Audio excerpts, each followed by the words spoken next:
Okay. Welcome to the first edition of Oops, Where's My Foreskin? And today we'll be looking into what actually happens to foreskins as we tour a Spaghetti Heinz hoop factory.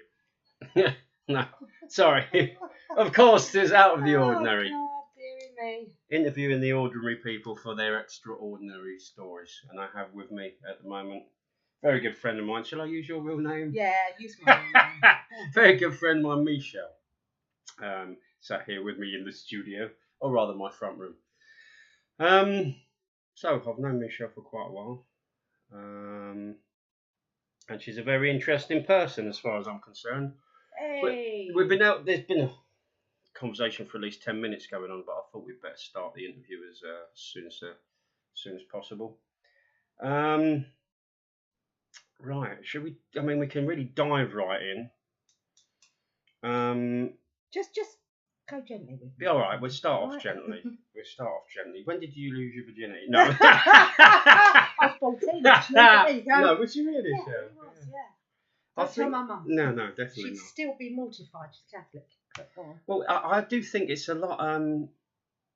Contrary to popular belief, it's always easier to believe that men lose their virginity a lot earlier, but I think it's usually a bit later men lose their virginity than women.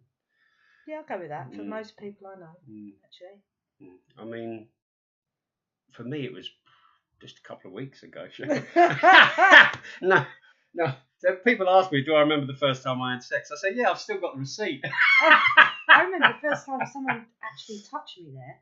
Oh, That was a blimey. bit strange. I must have been about 13 actually, before I married my first boyfriend, as you know. Right. So that's my daughters, Mm, Zoe and Amy, Mm. their dad. But before that, I went out with this guy called John. And me and my friend Lorraine, so I was 13, she was probably 12, because she was in a year below me. And it was just boys at that age. You were obsessed. Oh, I was. Mm. And if it wasn't Bay City Rollers, it was, well, it was, Shabody wadi, yeah, isn't it? no, not them. Not my theme, actually. I kind of like Eric from the Bay City Rollers. But anyway, so I can remember, oh God, as a teenage girl, just obsessing. David Did you have the Cassidy posters? I was going to say David Cassidy. Yeah, He was big, wasn't he, David Cassidy? David Cassidy posters. And We're actually showing our age here. I mean, for anyone, there's going to be a lot of younger listeners. But what sort of era is this show? well, if I was 12, then 1975, Right. maybe something like that. Right. Yeah, back in the good old days. Mm. But it Yeah. was simply when you say you've been obsessed with No. obsessed with boys and all this stuff.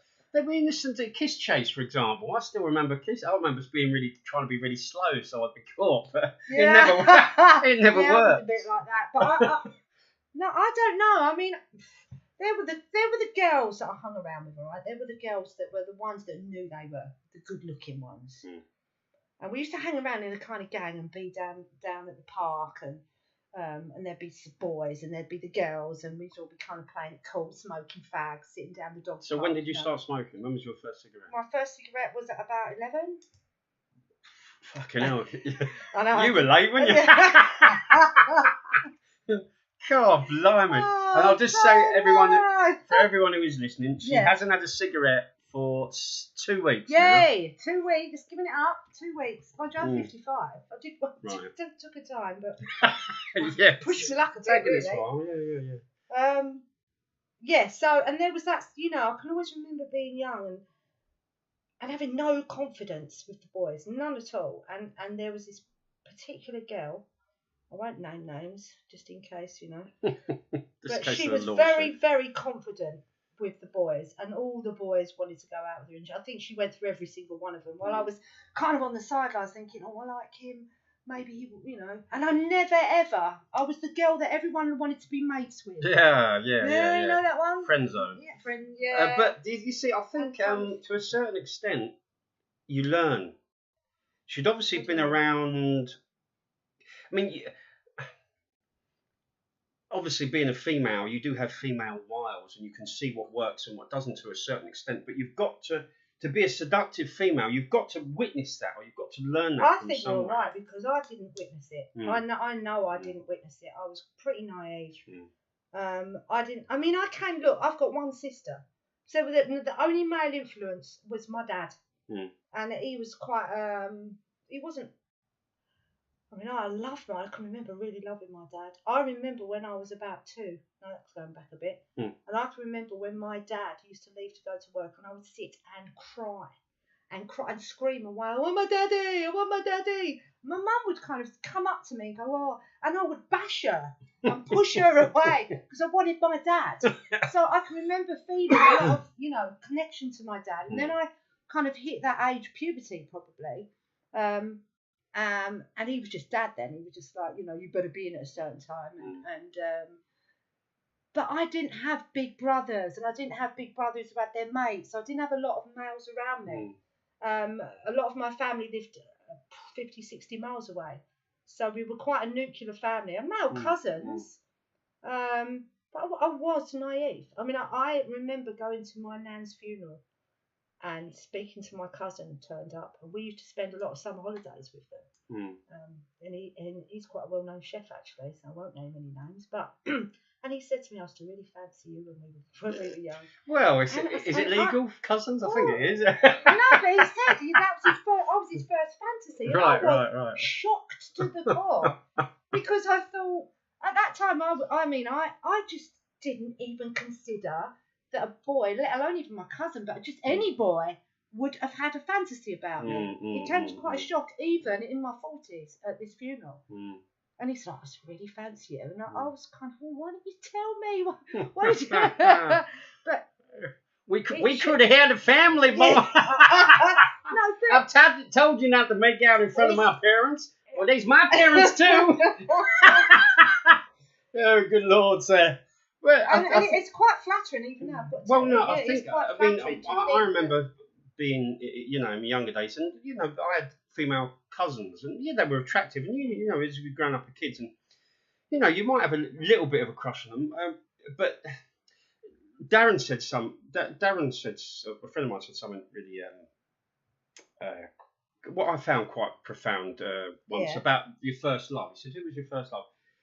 And I was a bit stuck by it, and because he was talking about his niece and saying that I was her first love, and I remembered nothing of the sort. Same as me. But this was what was really lovely, the way he described it. Oh, go on then. The first love. He said his first love was his aunt. Now, what you got to imagine here is totally disassociating it from sex. Absolutely. And the love being that he was there, snuggled up to his aunt, and his mum walked in, and they were both watching telly together, and his mum walked in and said, "Come on, it's time to go."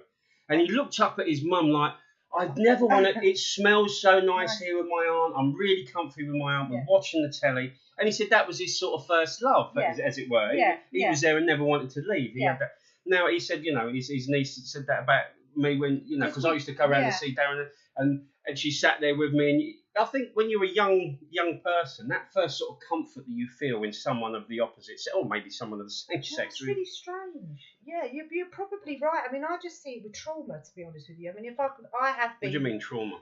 Well, it's when your uncle or your aunt start touching you that the trauma begins. It's different types of trauma, David. I'm not going there, right, but no. Right, okay. No, but when I was younger, I was 15 months old when my sister was born, and back then, it was quite ordinary for the oldest sibling to be sent off to the grandparents for a couple of weeks while Mum had the next child at home. Right. Okay. And of course, talking to my parents years later, they said they were worried that I would come back from my grandparents and not want to go near my baby sister, because obviously I was the only child.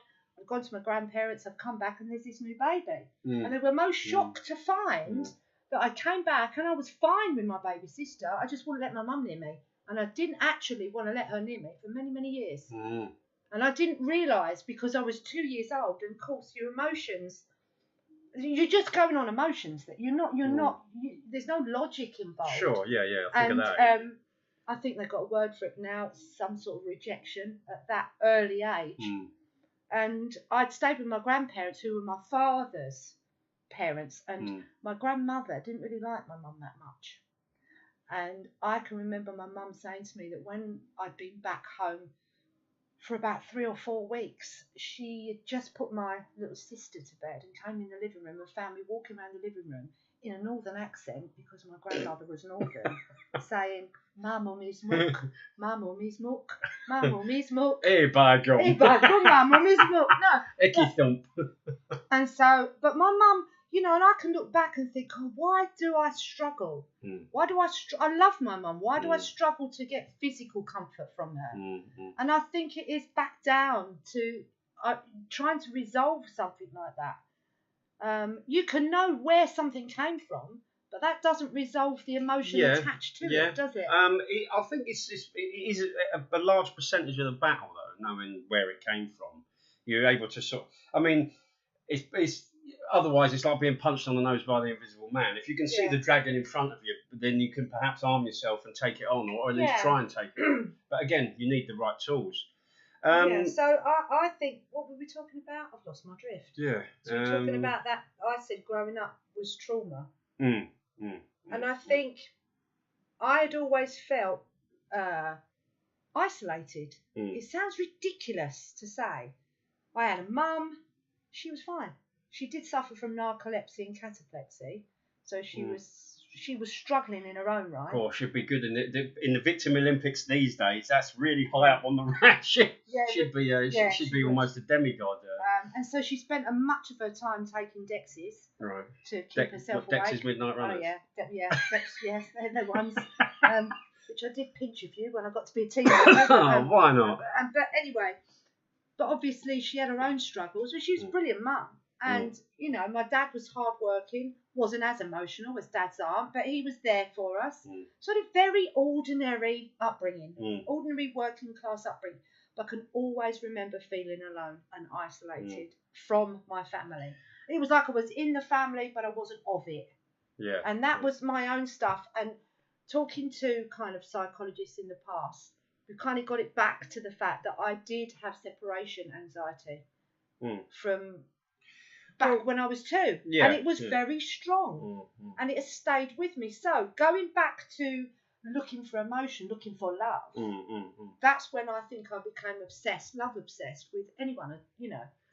Anyone who showed you. Yeah. And obviously, when you hit puberty and it's sexual, it's boys, and you know, I can remember. I mean, my husband, my only husband, I can say my first husband.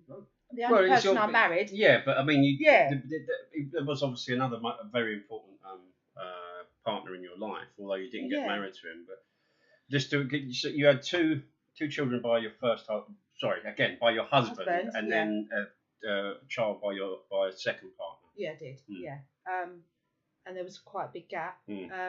So I had 2 daughters. I had my first daughter at 18. Right.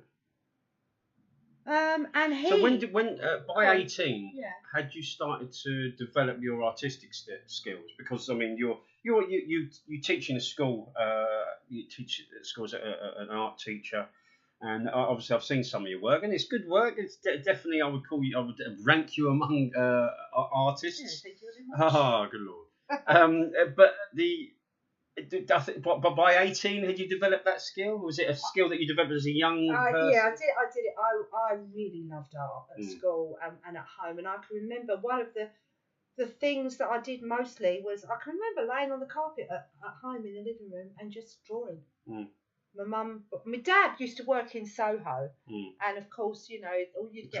Oh, no, that sounds really Let me rephrase that. Used to come home in the morning with loads of money and it's all right. No. No, he was a bespoke tailor. Right, you said. Yeah, and he worked in Soho.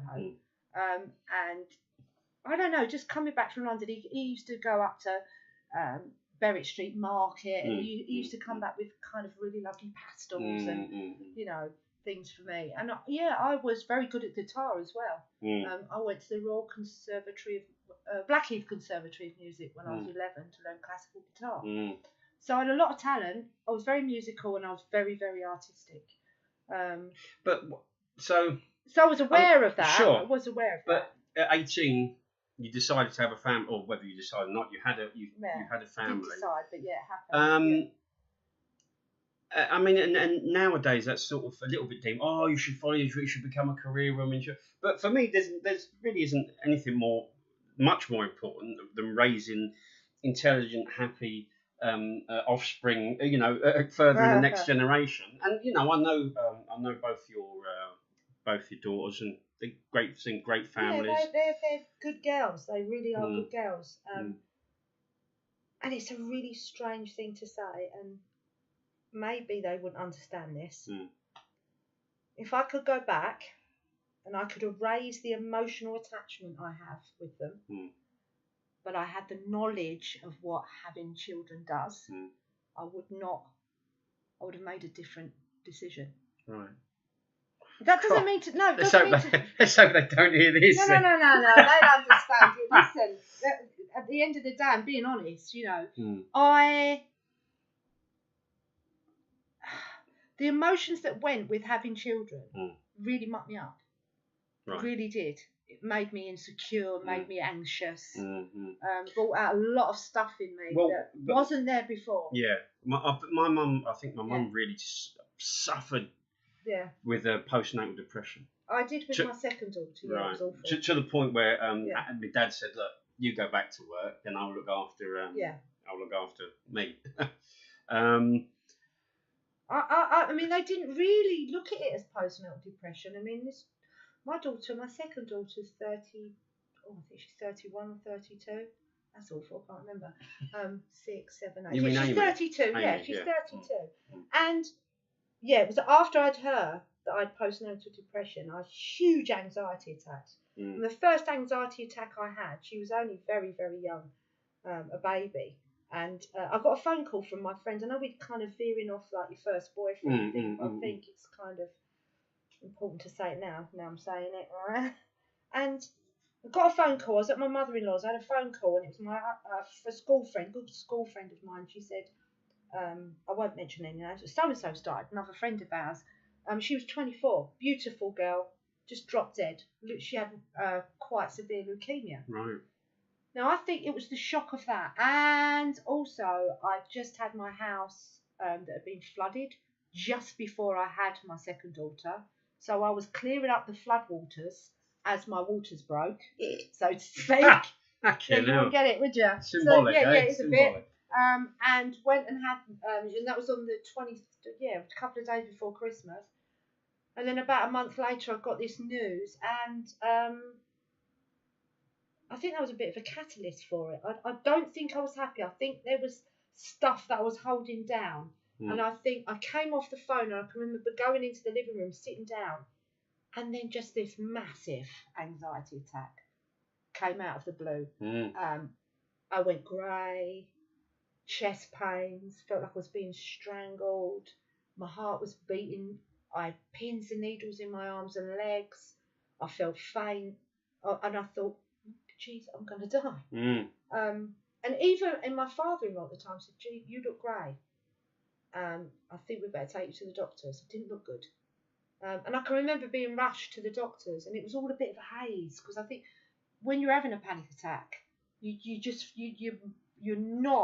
in a kind of adrenaline, and so everything around you is kind of going slower than you wish it would go. Right. And I can just remember the doctor saying, "Get her in. We don't get an ambulance. It's not fast enough.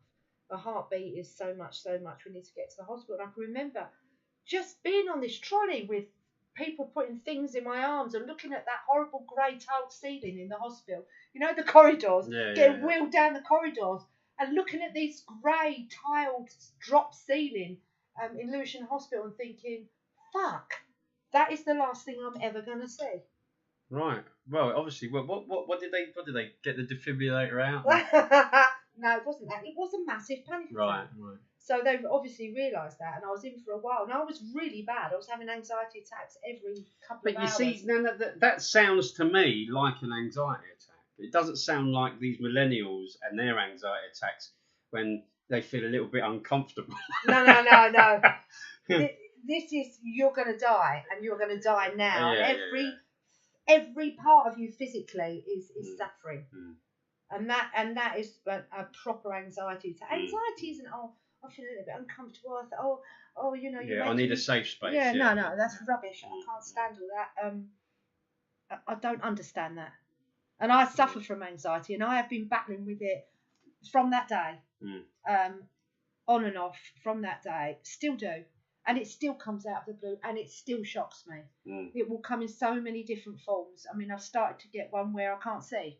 Like we're walking down the road and everything goes blurred. So imagine that someone puts a pair of really thick glasses on and you can't see anything. There's nothing wrong with my eyes. I went to get them checked out. My eyes are okay, but it's all to do with it's an ocular migraine. It can be brought on by anxiety. So it's like your body tricks you. And I still get out in the world, and I don't understand. Don't get me wrong. Honestly, Dave, sometimes I feel so fragile. I do. I feel so fragile. I feel like the weight of the world is on my shoulders, and I won't get through the next hour, let alone the next day or week. But I don't need a safe space, and things don't offend me. I don't come from that era of being offended. Well, was it Churchill said, when you're going through hell, keep going. yeah, and there is something to that. You know, and you don't stay away from things that make you feel bad. I've learned that. You know, you don't. I think it was a sense of motherhood where I had to stay alive because I now had these children to look after. I don't know what prompted it, but I would still do things that really scared me. I still got on a plane, and I'd be a mess, an absolute mess. You know, trying to kind of summon the energy not to faint, basically to fall over, you know, before I'd even got on the plane. So you have to push through it. Yeah. You have to really push through it. Don't get me wrong, Dave. Sometimes I think, no, I can't do it anymore. I'm not pushing through it anymore. That's it. I've had it. That's what I'm done. Yeah, but then circumstance. I know you'd say that, and then one of your kids or this happens, and you think, right, I better get up off the phone. I can't see. I feel like shit, but I get back up, and you get back into the fray, don't you? To get a phone call. You know, your grandson's in hospital. It's touch and go. There you we know, go. Right, Yeah. pull yourself together, Michelle. There Get you yourself go. off Absolutely. the floor. You know, peel yourself off the lino and. But speaking about your third child, Ollie. Yeah. Now you've told me several times that it was named after Ollie Reed, Oliver Reed, the famous Hellraiser actor from the British, and international cinema during the 70s. He rose to fame. I think, what was it? We saw it the other night. Curse of the Werewolf. Curse of the Werewolf. He did Women in Love. That's right. He did the Three Musketeers. And he was obviously the famous Bill Sykes. Bill Sykes, yeah, in honour of the musical. Yeah. Of course I loves you. I sleeps with you, don't I? Yeah. Bullseye! And his famous last role in Gladiator. Lovely. Yeah. But just to bring that up. So Oliver Reed, you obviously, we've gone from David Cassidy to Oliver Reed, which is obviously a much more of a woman's idol, a grown woman's idol. He's smouldering. He's got this sort of, you know, sexual energy. Yeah. He's a hellraiser. Yeah. And I have. Well, I know what you're going to say. Go on. Ask the question. No. I'm just not. No. But where are you going with this? Well, don't try and outthink where I'm going with it. I'm bringing it up. No. Because I think maybe the question is you've gone from David Cassidy, which is natural when you're kind of 13. 14. Yeah, of course it is. And your sexual taste obviously evolved. But what I was going to bring up as well, because we were speaking about the younger generation in terms of anxiety, and I was going to touch on David Bowie, because I know David Bowie's a huge influence on your life as well. Oh, massively, yeah. Now, I mean, nowadays the transsexuals, there's a huge area, and we could dedicate an entire interview just to talking about you know politics, transsexual politics, and where we stand on it. But David Bowie seemed to sort of straddle a fine line between sexuality and how he expressed himself in terms of his gender. And how he expressed himself creatively. Yeah, and how that manifested itself. That's it, but that's what I loved about him, because he had to be creative. And I think, in a way, I admire men or women, but, you know, mostly men, obviously, because I tend to, if I have any real kind of, I mean, no, saying that, Kate Bush was a big thing for me, but I will talk about that in a minute. But David Bowie, for me, and I like Mark Bolan, the kind of... Well, that was the glam rock of the period, period. But I think, in a way, because, and this is going to sound crazy, but I err towards those type of men, on the one hand, because they're everything I wanted to be. And I feel that I didn't. I fell in love. I thought I fell in love because I wanted to be loved, because I wanted to be someone to find me attractive, and I was with the wrong person. No offence if he's listening, but he gets it. But it's true. No, it's true. Sure. We were young, and there were many reasons why I was with him. And I think I threw all that creativity that I had. All that I was, and I was a kind of Bowie-esque young girl, you know. And for the want of to be loved, I went down the. Oh God, this is going to sound. That sounds bad. I'm going to say it. I went down the mediocre path of like having a baby, getting married. Now you're probably going to say, "Wasn't that wrong?" No. If you want, you call it what you want. But to me, from that point onwards.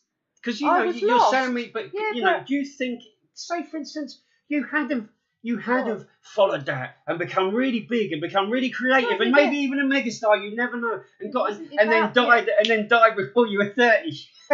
Fantastic. Well, one life. There you go. Yeah, no, because burn twice as bright and last twice half as long. It's that thing, isn't it? You know, I know that I am happy when I'm being creative. Right.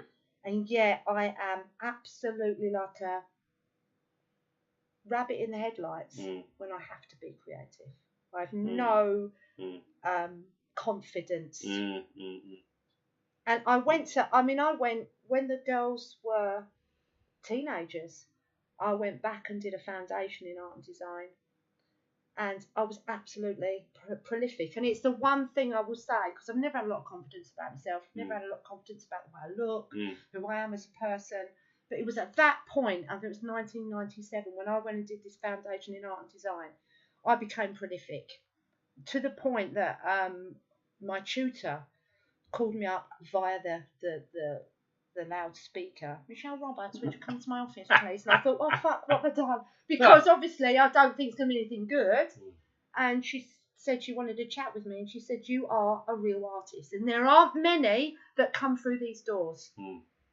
You know, and we recognise them. And her and a couple of other of the tutors there had said that she is what we call a real living, breathing, a creative. Now, talking about your creativity as well, and obviously someone saying that, it is always, I mean, but you're probably a little bit like me, us that suffer from a sort of that crippling self-doubt. Oh, God, it makes you feel a bit uncomfortable when people start to compliment you. No, don't be nice to me. Don't be nice to me. Why are you being nice to me? No. What I was going to say... No, do you know what I said to her? Can I just say? Yeah. I said to her, nah, I'm not. I feel like a fraud. So she said, what do you mean you feel like a fraud? I said, because it comes too fucking easy to me. Right. He said, I can walk in a class full of people doing their stuff, and they'll go to me, what do you think on that? And I go, oh, yeah, but if you do this and you do that, and I'll tell you what, I've got a good idea. And then it starts flowing out of me. It's so fucking easy for me. So I feel when people go, you're a damn good artist, or you should be doing this, I'm like, it's almost like I'm an act. It's an act and it's not real. And I still feel like a fraud because I watch so many people trying so hard, and yet for me it does come easy for me. It's not a hard thing to do.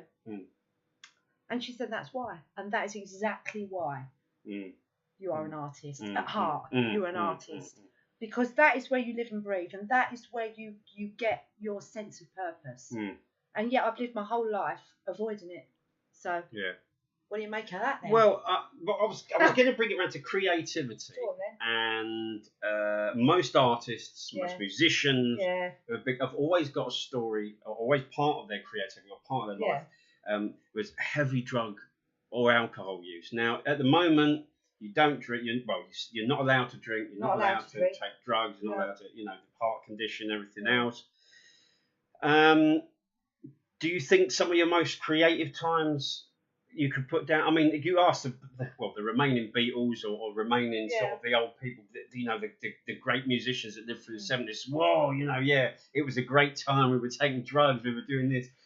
Whether you're the blues musicians into heroin and go on then, give us a strange answer. I'm creative better when I'm sober, when I'm completely, utterly sober. Sorry, I'm touching your. So I'm not touching anything. I'm touching his mouth. Oh no, that sounds even worse. Yeah, it does a bit. Yeah, it's a euphemism. No, I just don't want you to suddenly stop the stream. Okay. Sounds crazy. When I'll go back to again when I was at college and I was doing a lot of this artwork and I was kind of churning it out. Some of it was, was pretty mediocre, but some of it was really good. And everybody in that year presumed I was on drugs. Right. Presumed. And when they finally found out that I was stone cold sober and I didn't even so much as smoke a joint, my only fix was a nicotine cigarette, it blew them away. Because a lot of them were doing drugs to be creative. And I didn't use anything. I didn't. I mean, I like to drink in the pub along with everyone else, but normal stuff. I didn't need to do anything to be creative. I just was creative. I was creative from the day I was born. I think it was in me, and I don't think. And now I can understand. I think if I had not had children, because there comes the other side of me, this very responsible, got to keep it together. It's for the children. If I'd have never had children, I can't say 100% I would not have then led a creative life and thought, let's try a bit of that, see how that goes. Right. But because I was a mother so young, and I was always worried and responsible for the children. Yeah, because there's not many mums. Not many mums nowadays that think like that. Not many mums today think, right, I'm a mum, but give us a joint. Let's have a line of that. Let's get the prosecco out. Love, we're gonna get hammered. I wasn't like that at all. No. But talking about talking about drugs as well, you've been very.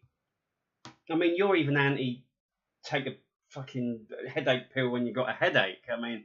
Yeah, I don't take much at all. Well, your friend, I remember your friend being round here. Yeah. She went through the menopause and she said, and the doctor prescribed this. And it was bliss. I just waltzed through the menopause.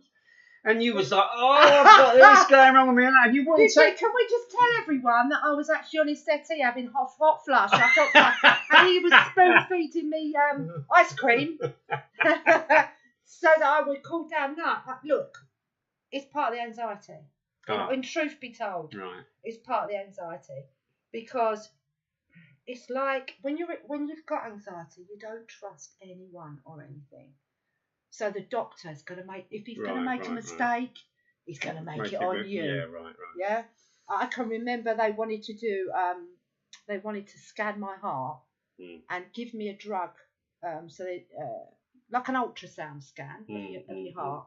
And he wanted to inject me with a drug, this cardiologist, to make my heart speed up artificially so that they could then scan my heart to see what my heart did when it was under pressure. Yeah.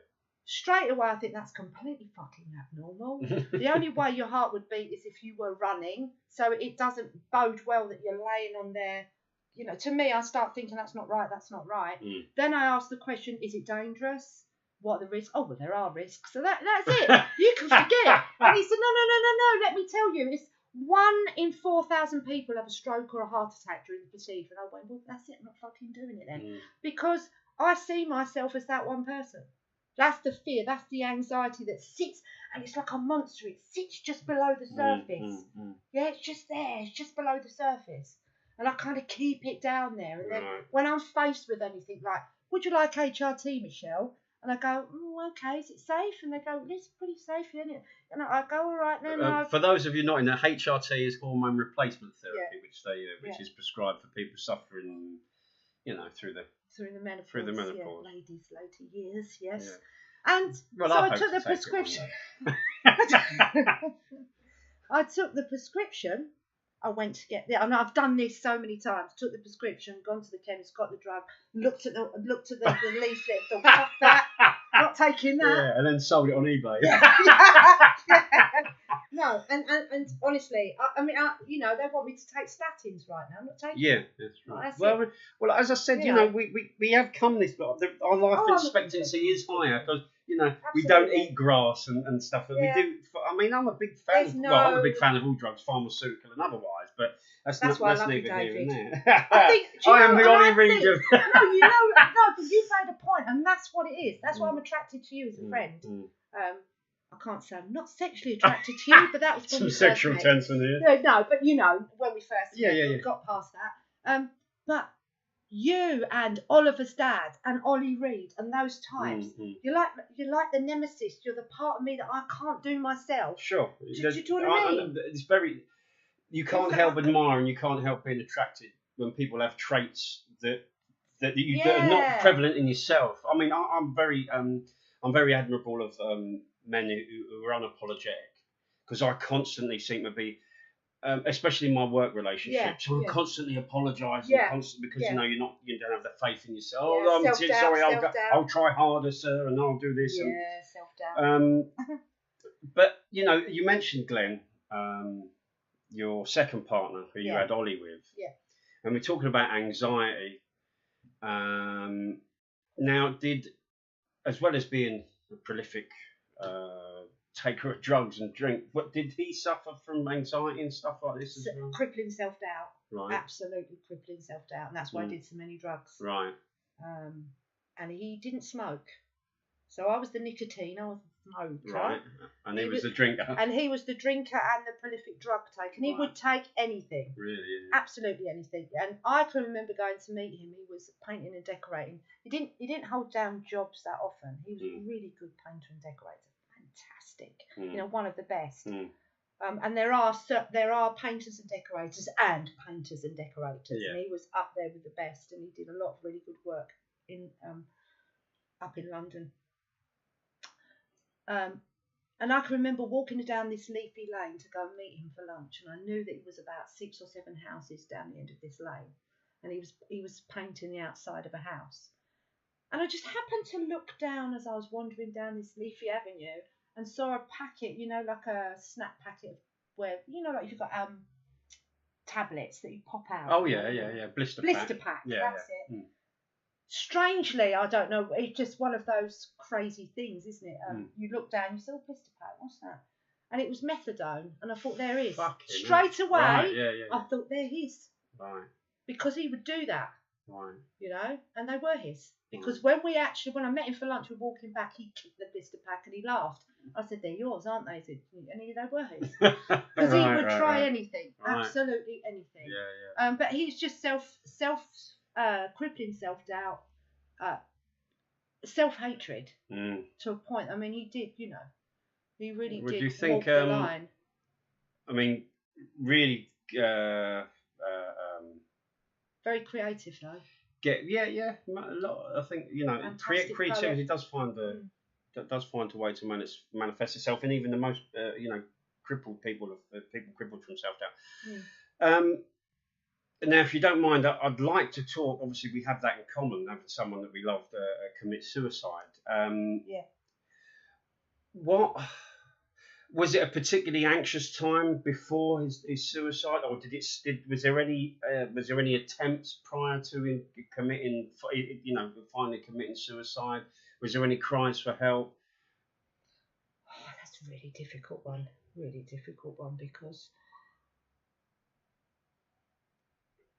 Look at hindsight being the thing. Looking back, he was continuously crying out for help. But it was like it's the boy cry wolf. Yeah. If you're continually crying for it, it becomes background noise, doesn't it? It does, and it you know, this is awful. Because I got to a point. I mean, I really loved him. I got to a point where he was really doing a lot of drink and drugs, and it brought on epilepsy, which is the next stage of kind of, well, it's just like you say, slow burn suicide, isn't it? And Oliver was just a baby, and we were coming back from the shops. We'd have been up to Sainsbury's, average normal thing to be doing. And suddenly he started to have this massive seizure, and he was wandering around with my shopping head. And of course, the muscles go stiff, so he had the shopping bags, but he was holding on to them even tighter. And he went into this massive seizure and fell down in the middle of the road. It wasn't a busy road, but fell down in there and started smashing his head on the floor. And he's like, and I'd had so much of it. Being let down, being lied to. I mean, we could go on and on and on and on. It's hard to say this, but I'm going to say it. I stood and I looked over him. He's smashing his head off the pavement and the bags are going, and I thought, I really hope that you don't wake up. Fuck. Yeah. Okay, and I loved him. But I was looking for a relief from this.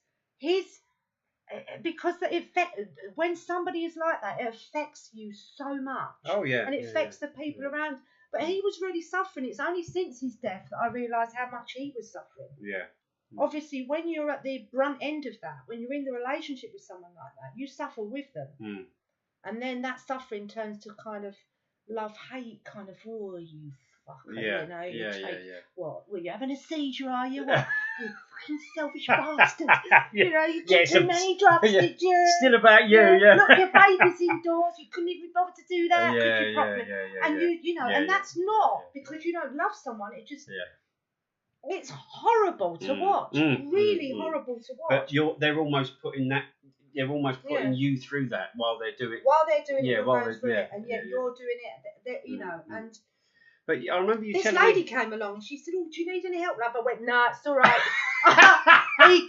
He'd be all right in a minute. I thought, "Go away! I don't want an ambulance. This could be my release." That's awful, isn't it? Awful. Oh my God. It's awful, but he kind of knew though. He was an intelligent man, and when he came out of that, because this one of my neighbours, a man that lived opposite me, me and him sort of kind of got him home once he come out of the seizure and laid him in the bed upstairs in one of my daughter's bedrooms.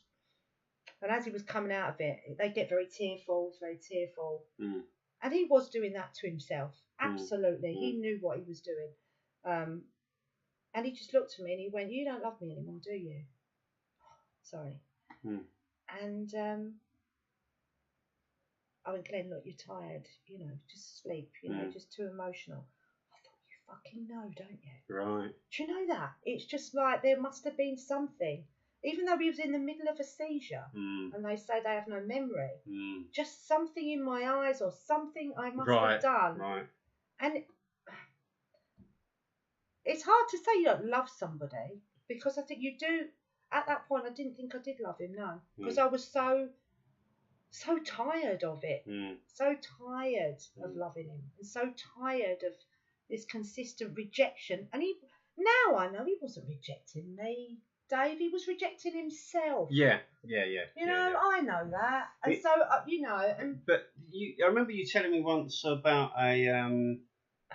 the last phone call and you going, "Oh, fuck off," or something like this. Oh, it's awful, and then finding out that he'd committed suicide. Oh, I mean, that's a real... That's a real hard one. That was one I battled with for a good couple of years after he died. I mean, really, you know, when you go through that, if only. Because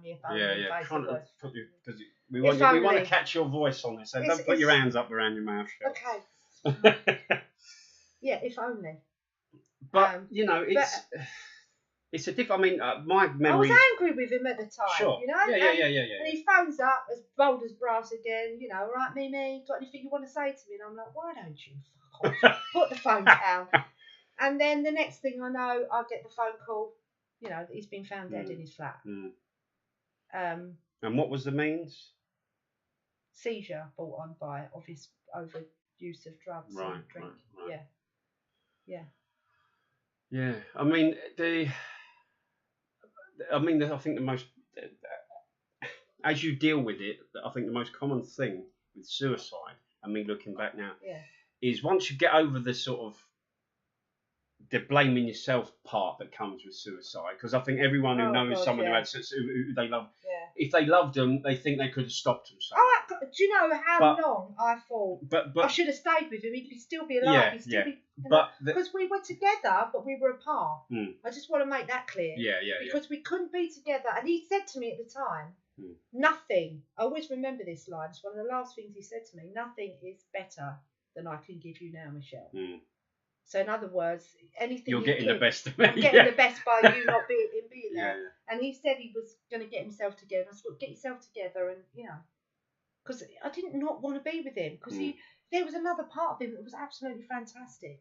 You know, I never laughed so much in my entire life, and I never had a moment's anxiety in all the time I was with him, which is quite telling, isn't it? And he put me he had it all for you. Yeah, he did. No, I think I was too busy worrying about the whole thing to be actually looking at myself. Right. I was focused on him and his worries and did he love me and was he going to come back and he's been away a week. Should I go and find him? Right. You know, I was absolutely, but that's obsession as well. You know? Yeah. That's real obsession with somebody. Well, again, obsession, things like obsession certainly alleviate anxiety because you become obsessed with something else rather than your own sort of thoughts, which usually bring about sort of. I think that's why I did that with relationships, though, because I took my creative obsessions, didn't use them, and then pinned them on kind of characters. Right.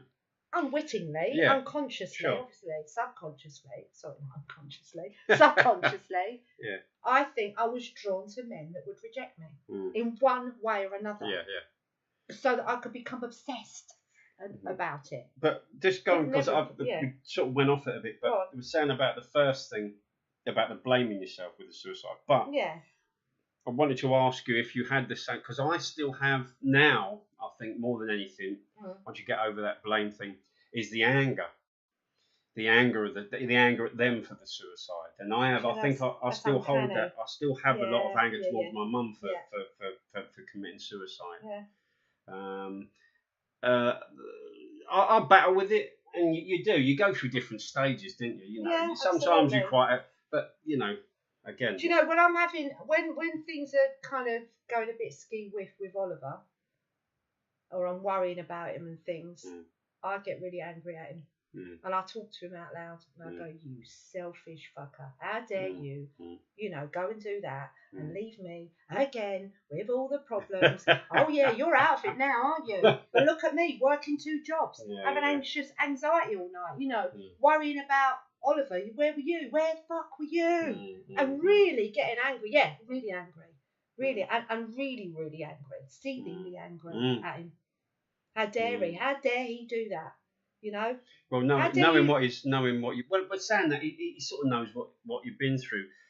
But again, it was he was very young, but it was his father that committed suicide. And to be honest, the one thing I will say in credit for Oliver, is that most millennials whine on about things very trivial, but he's never one to sort of hide behind his father. He doesn't bring it up. Oh, well, I didn't achieve this because of my father committed suicide. Neither. No.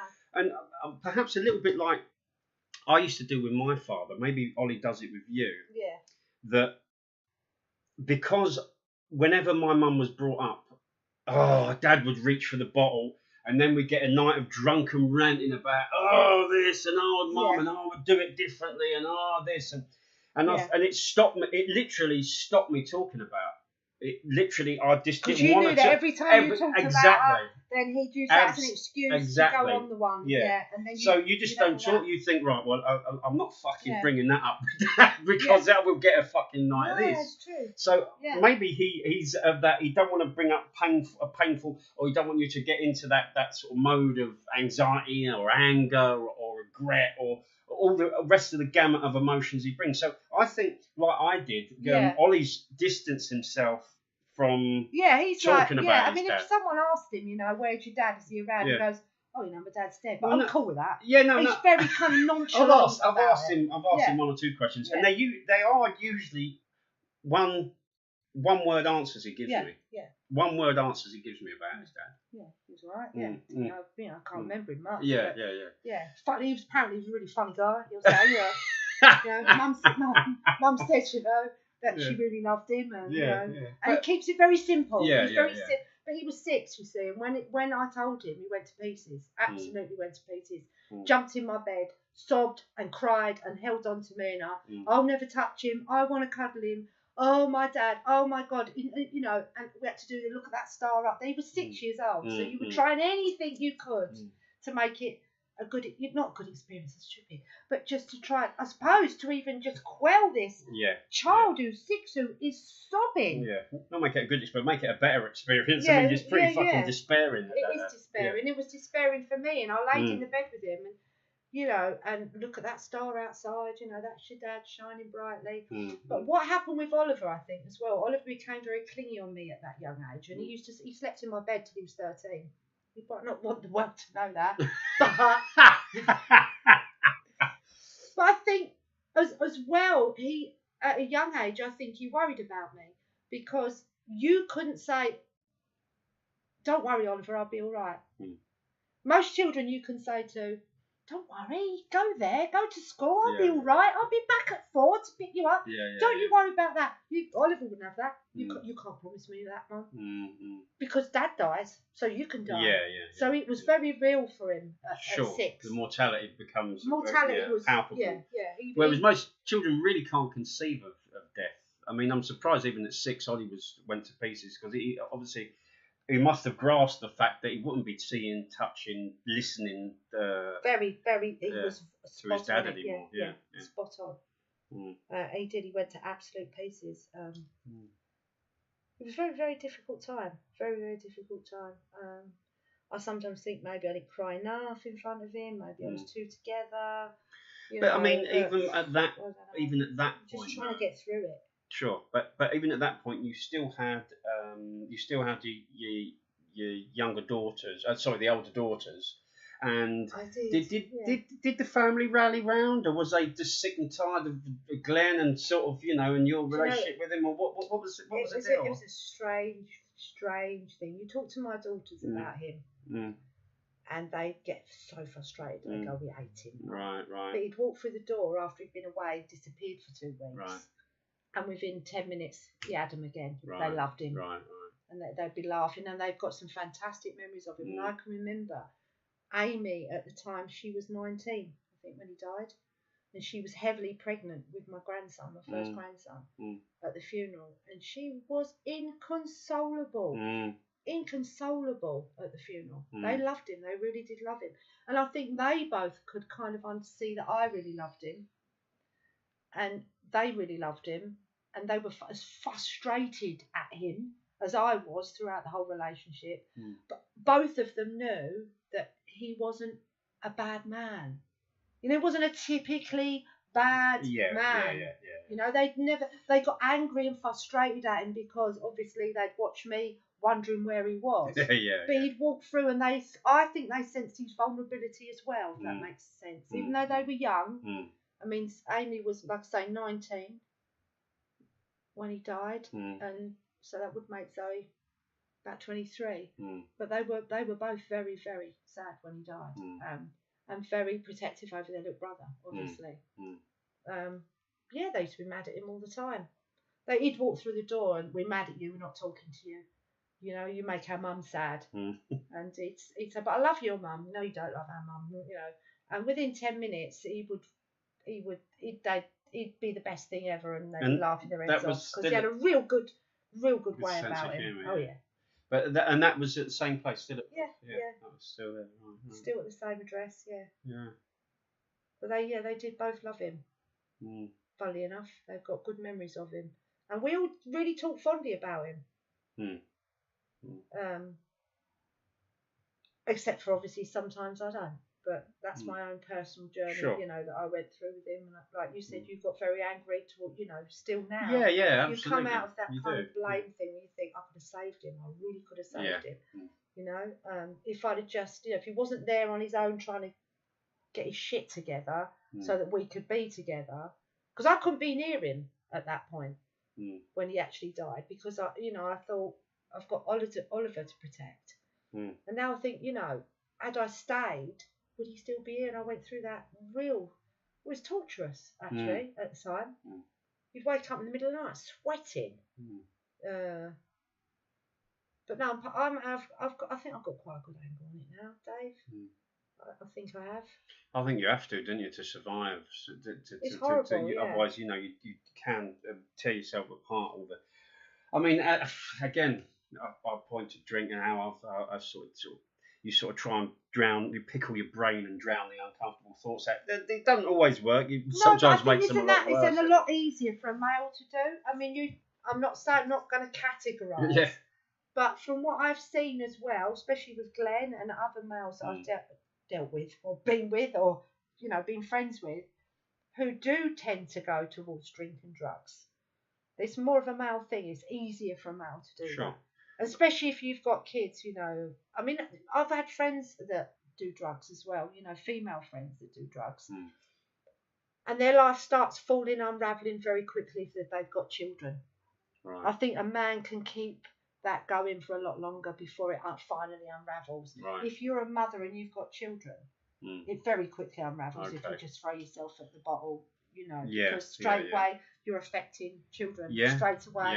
Yeah. The school is, why are your children at school? So, do you know what I mean? Yeah, whereas you can be quite a high functioning alcoholic if you're, I don't know, if you're waking up and going down a coal mine. I mean, I always remember that Richard Burton documentary about his dad going back down the coal mine. You just get on with it, then you wake up hangover or not, and you just get back on with it. But it's a good point you bring up about, the you immediately start to affect your kids, and you immediately start to unravel, and people immediately start to see the stress at the seams, whereas you wouldn't necessarily see that. God, I mean, at that time, I wanted to blank everything. It was just a real shock. But you never turned towards. Did you have a drink after Glenn's suicide? Did you think, oh God, did you? No. Isn't it funny? Because you'd think at that point. Yeah, you'd hit the bottle. Yeah, I know I would. Yeah, it's awful. Nicotine was my thing. I smoked, chain smoked. And didn't eat very well, so I'm fucking eating, I'll just smoke more, I'll have another coffee, another fag, coffee, another fag. No, and I didn't actually, and it would have been really easy to do that, but again, I had a 6-year-old son. Yeah. And the guilt I would have felt. It didn't stop my dad after. See, it was our family did sort of fall, as small as it was, it did sort of fall apart, and how old were you? 19 though, weren't you? About that, yeah, 18. Yeah, and I'd have to go pick up Adam from school, and you'd come home and all the lights would be out, and Dad would be sitting in the dark with a bottle of whiskey, and then you'd sort of think, well, we won't talk to him because it makes him worse, or should we talk to him? Because then he'd smash the house up. And you do, fuck. So your life not only fell apart, your mum dying or committing suicide, which is the most awful thing, even if you had a stable parent there to see you through it. Then you went from probably your more stable parent ironically committing suicide, and then the more unstable parent falling apart at the mere mention of her name. And having to take responsibility at a real young age, especially as a boy, because, I don't know, from my experience, girls at that age are more mature than a boy at that age.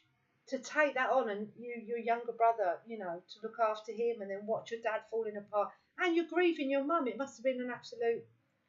Yeah, well, again, you say you grieve. I don't think I was at that point. Do you think it was just all a big, nasty, horrible? Well, yeah, when you look back, you're doing different things. If you're not grieving, the grief is just finding another way to express itself. So I may be an angry young man, or I was doing this, or I was trying to find, you look for love because I want to be loved. I just lost, all these things and you look back and think, what the fuck was I up to then? And you realise it was part of the grieving process. And the grieving doesn't necessarily mean just sitting down and crying. It's manifesting itself in all different ways. And no one really, I certainly didn't know how to grieve for the lot, or what's the proper procedure to grieve? What are the stages? It's like Blackadder being asked. Grief, is there? When George asked, what is the procedure, sir, if we are to step on a mine? Well, standard procedure, Lieutenant, is to leap 200 foot in the air and disperse yourself over a wide area. There's no fucking textbook like that, you know. There really isn't, and people grieve completely differently. I did a bit of bereavement counselling, actually, way before I met Glenn. So I tend to be attracted to those kind of things as well. Did a course in bereavement counselling, and yeah, there are stages, but people go through the stages completely differently. So there's no one way to really approach it. And also, where were you in that stage of your life when that thing happened to you? Some people, you know, deal with it in completely different ways. And to be honest with you, I mean, I look back now and I used to blame, kind of, not blame people, but when you're with someone like Oliver's dad, Glenn, who was committing suicide on a daily basis, slow burn suicide, you know, he was trying in every way which possible to get off this planet. Not consciously at first, but he was. And he, you know, I had conversations with him when he said he would play with death. So it was a kind of and this is part of his whole poetic, creative, you know, side of him, that I was creative, but I certainly didn't ever go that far.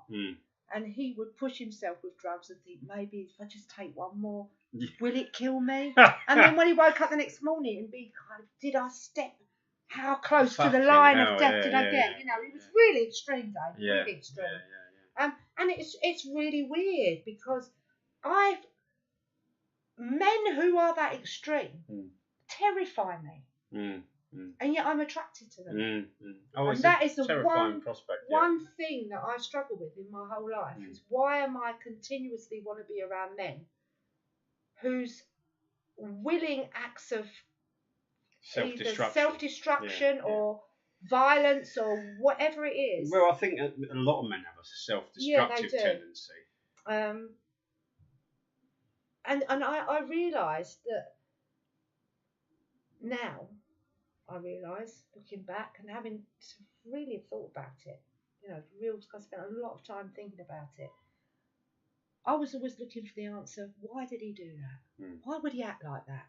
Why would he treat me like that? Why would he treat them like that? Why would he treat himself like that? And actually, the one thing I learnt was, he was bloody obvious.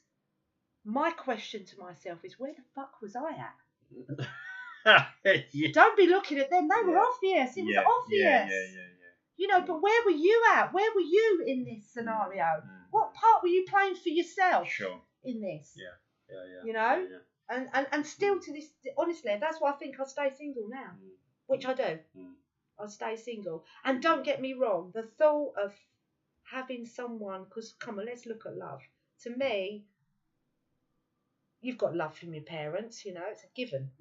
But to have another human being come up to you and say, I choose you. I actually like you.